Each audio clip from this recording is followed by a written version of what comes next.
ಓಂ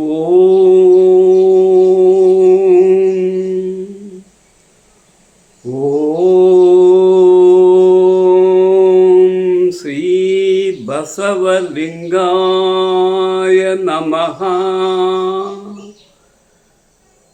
ಬಸವಣ್ಣನವರ ಪಥ. ಬಸವೇಶ್ವರರು ನಮಗೆ ನೋಡಿಸಿದಂಥ ಮಾರ್ಗದರ್ಶನ, ಅದನ್ನೇ ಬಸವ ಪಥ. ಪಥ ಅಂದರೆ ಮಾರ್ಗ, ದಾರಿ. ಬಸವಣ್ಣನವರು ನಮಗೆ ತೋರಿಸಿರೋ ದಾರಿ. ಏನು ದಾರಿ? ಶಿವತತ್ವ. ಶಿವತತ್ವನ ಪ್ರಚಾರ ಮಾಡಿಸುವ ಒಂದು ಧರ್ಮ. 10-11 ಶತಮಾನದಲ್ಲಿ ಪ್ರಜೆಗಳ ಮನಸ್ತತ್ವ, ಅವರ ಅಭಿಪ್ರಾಯಗಳನ್ನು ತಿಳ್ಕೊಂಡ ನಾರದ ಮಹರ್ಷಿ ಕೈಲಾಸಕ್ಕೆ ಹೋಗಿ ಭೂಲೋಕದ ಸ್ಥಿತಿ ಗತಿಯೆಲ್ಲ ವಿಶದವಾಗಿ ಹೇಳಿದರು. ಅದಕ್ಕಾಗಿ ಆ ಪಾರ್ವತಿ ಪರಮೇಶ್ವರು ಹಿಂದೆ ನಾರದ ನಮ್ಮ ವಾಹನ ನಂದಿ ಬಸವೇಶ್ವರವಾರು ಆಗಿ ಬಸವನವರು ಆಗಿ ಭೂಲೋಕದಲ್ಲಿ ಜನ್ಮಿಸಿ ಶಿವತತ್ವ ಬೋಧಿಸಿ ಶಿವಧರ್ಮ ಅಮಾಯಕ ಜನಗಳೆಲ್ಲರಿಗೆ, ಪಂಡಿತ ಪಾಮರರಿಗೆಲ್ಲರಿಗೆ ಅರ್ಥ ಆಗುವಂಗೆ ಪುನಃಸ್ಥಾಪನೆ ಮಾಡಿಸ್ತಾನೆ, ನೀನು ಹೋಗಿ ಬಾ ಅಂತ ಹೇಳಿದರು. ಅವರು ಕರ್ನಾಟಕದಲ್ಲಿ ಬಾಗೇವಾಡಿ ಪಟ್ಟಣದಲ್ಲಿ ಮಾದಲಾಂಬಿಕಾ ಬ್ರಾಹ್ಮಣ ಪುಣ್ಯ ದಂಪತಿಗಳಿಗೆ ನಂದಿಕೇಶ್ವರ ವರವಾಗಿ ಜನ್ಮಿಸಿದರು. ಅವರು ಮಾರ್ಗ ತೋರಿಸಿದ ಮಾರ್ಗ ಏನೆಂದರೆ, ಮೊದಲನೇದು ಭಕ್ತಿ. ಈ ಭಕ್ತಿ ವಚನಗಳು ಇವು ಸಾಮಾನ್ಯ ಜನರಿಗೆ ಅರ್ಥವಾಗ ಸಾಮಾನ್ಯ ಕನ್ನಡ ಭಾಷೆಯಲ್ಲಿ ಇವರು ಪ್ರಚಾರ ಮಾಡಿದರು. ಇವರು ಹೇಳಿದ ಮುಖ್ಯವಾದ ಅಮೃತ ತುಲ್ಯವಾದ ಜ್ಞಾನ ತುಲ್ಯವಾದ ವಾಕ್ಯ ಕಾಯಕ. ಕಾಯಕವೇ ದಾಸೋಹ. ಈ ಕಾಯಕವೇ ನಮಗೆಲ್ಲರಿಗೆ ಸಮಾಜದ ನಿರ್ಮಾಣ ಬಗ್ಗೆ ಒಂದು ಒಳ್ಳೆಯ ಮಾತುಗಳನ್ನು ಕಲಿಸಿ ಸಮತೆ ಸಮಭಾವನದಲ್ಲಿ ಜನಗಳೆಲ್ಲರೂ ಎಲ್ಲರೂ ಆ ಪಾರ್ವತಿ ಪರಮೇಶ್ವರ ಮಕ್ಕಳೇ. ವಾಗರ್ಧಾವಿವ ಸಂಪೃಕ್ತೌ ವಾಗರ್ಧ ಪ್ರತಿಪತ್ತಯೇ ಜಗತಃ ಪಿತರೌ ವಂದೇ ಪಾರ್ವತಿ ಪರಮೇಶ್ವರೌ. ನೋಡಿದ್ರ, ಈ ಜಗತ್ತಿಗೆ ಅವರು ತಂದೆ ತಾಯಿ ಅಂತ ಪಾರ್ವತಿ ಪರಮೇಶ್ವರಿಗೆ ನನ್ನ ನಮಸ್ಕಾರಗಳು.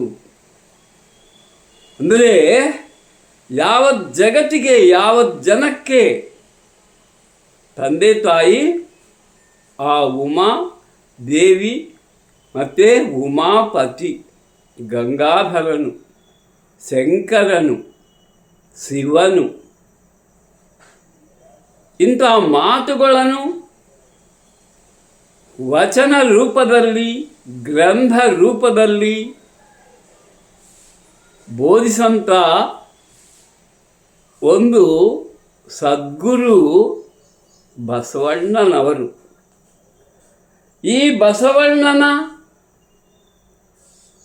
ಬಗ್ಗೆ ತಿಳ್ಕೋಬೇಕಂದರೆ ನಾವು ಮೊದಲು ಕೂಡಲ ಸಂಗಮ ಸೇರಬೇಕು. ಕೃಷ್ಣಾ ನದಿ ಮಲಪ್ರಭಾ ನದಿ ಸಂಗಮದಲ್ಲಿ ಆ ಸಂಗಮೇಶ್ವರನು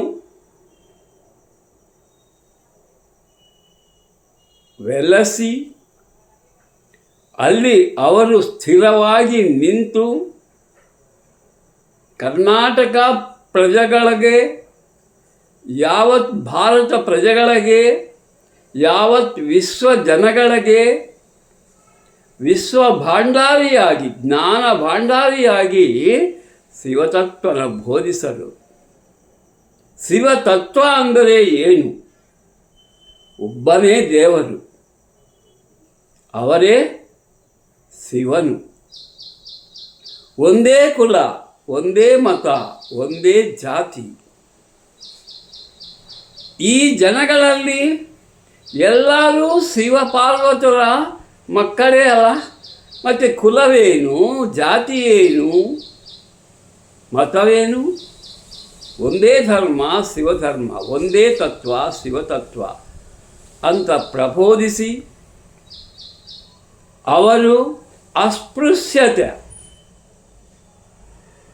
ಇವರು ಮಾಲರು, ಮಾದಿಗರು, ಇವರು ನಮ್ಮ ಜೊತೆಯಲ್ಲಿ ಇರಬಾರದು ಅಂತ ಅವರನ್ನ ಊರು ಹೊರಗಡೆ,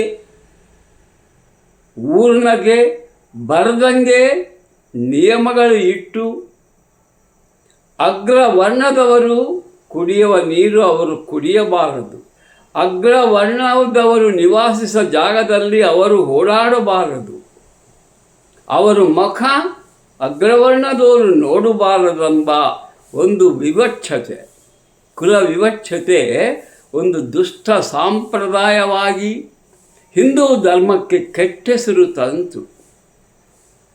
ಅದೇ ಸಂದರ್ಭದಲ್ಲಿ ನಮ್ಮ ಭಾರತೀಯ ಧರ್ಮ ಚೂರು ಚೂರು ಆಗೋಯಿತು. ಒಬ್ಬನು ವಿಷ್ಣು ಧರ್ಮ ದೊಡ್ಡದಂತಾನೆ, ಮತ್ತೊಬ್ಬನು ಶಿವಧರ್ಮನೇ ದೊಡ್ಡದು ಅಂತಾನೆ.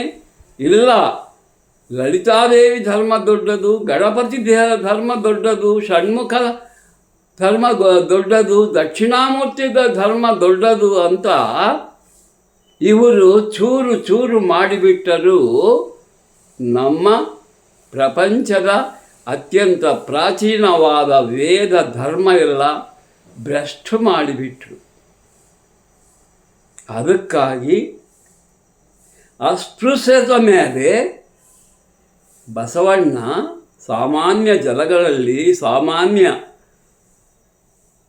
ಅಕ್ಷರ ಜ್ಞಾನ ಇಲ್ಲದ ಜನಗಳಲ್ಲಿ ಜ್ಞಾನಬೋಧ ಮಾಡಿ ಅವರನ್ನು ಚೈತನ್ಯ ಮಾಡಿ, ಚೈತನ್ಯ ಪಡಿಸಿ ಅವರು ಶಿವತತ್ವನ ಪ್ರಚಾರ ಮಾಡಿದರು. ಆಮೇಲೆ ಅವರ ಅಕ್ಕ ನಾಗಲಾಂಬಿಕ, ಅಕ್ಕ ನಾಗಮ್ಮ, ನಾಗಮ್ಮನ ಮಗನು ಚೆನ್ನಬಸಣ್ಣ, ಅಂದರೆ ನಮ್ಮ ಬಸಣ್ಣನವರ ಅಳಿಯ, ಸೋದರಳಿಯ. ಹಾಗೆ ಬಸಣ್ಣನವರ ಪತ್ನಿಗಳು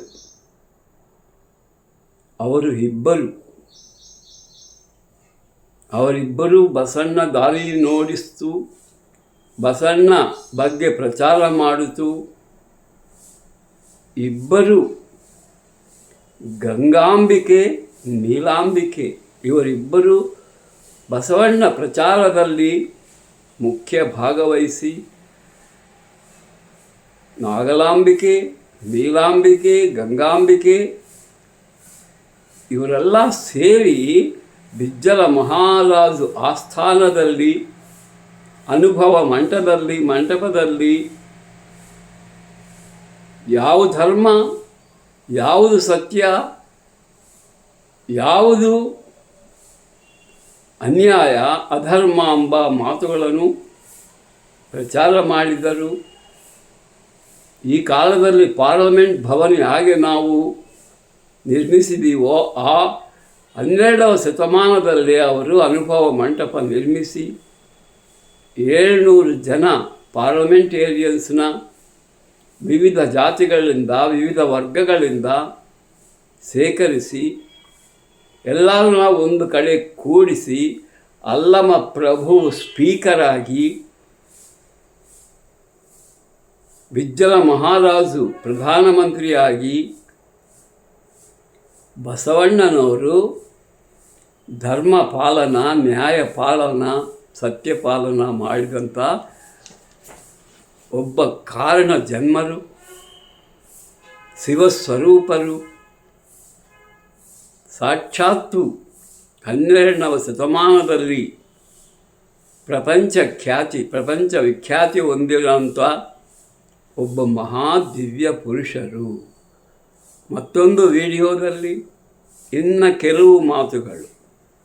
ಈ ಕಾಯಕವೇ ಕೈಲಾಸ ಬಗ್ಗೆ ಅವರಿಗೆ ಹೇಗೆ ಪಾಮರ ಜನ ಹೃದಯದಲ್ಲಿ ಸ್ಥಾನ ಪಡಿಸಿದರು ಎಂಬ ವಿಷಯಗಳನ್ನು, ಇತ್ಯಾದಿ ಮಾತುಗಳನ್ನು ತಿಳ್ಕೊಂಬೋ ಪ್ರಯತ್ನ ಮಾಡೋಣ. ಓಂ ನಮೋ ಬಸವಲಿಂಗಾಯ ನಮಃ. ಶುಭಂ ಭೂಯಾತ್.